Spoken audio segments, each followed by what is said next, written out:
Hello all, Shadwell here, ready to talk about the next film in my collection, Barry Lyndon from 1975. It's directed by Stanley Kubrick and stars Ryan O'Neal and Marissa Berenson. I don't own every film by Stanley Kubrick, but I come damn close. We've already covered 2001: A Space Odyssey and how I kind of sort of dislike it. I say kind of sort of because I respect it, I just have no real love for it. However, Barry Lyndon is a film I can both respect the technical things it accomplished and have some real love for the movie itself, which Barry Lyndon ought to count itself lucky because it could have very easily swayed the other way. First off, this movie is just slightly over the 3-hour mark, so it is quite an investment of time, regardless of if you find it great or boring or somewhere in between. Just wanted to lead with that because if you're gonna watch this movie, you better free up an afternoon. To help with this, I guess, the film is split into 2 parts and an epilogue, with an intermission between part 1 and part 2. Although the intermission was really only helpful in a theatrical situation, as viewing at home you can make any moment an intermission.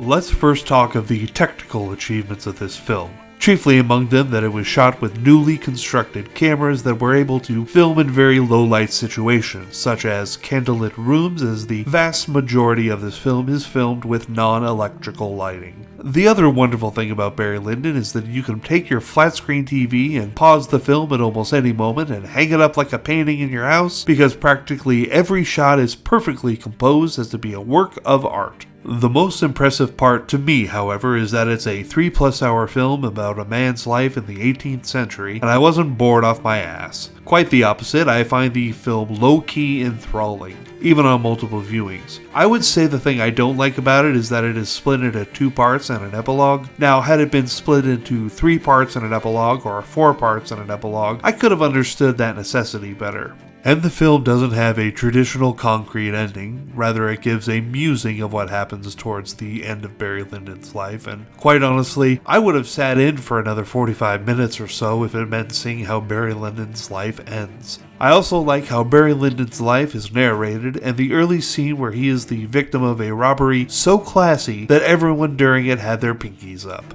I'm going to give Barry Lyndon an A- for being one of Kubrick's best technical and narrative achievements, in my opinion, of course. Next time I'll be reviewing the comedy film Basketball, and I promise, no Jersey psychouts. See y'all then.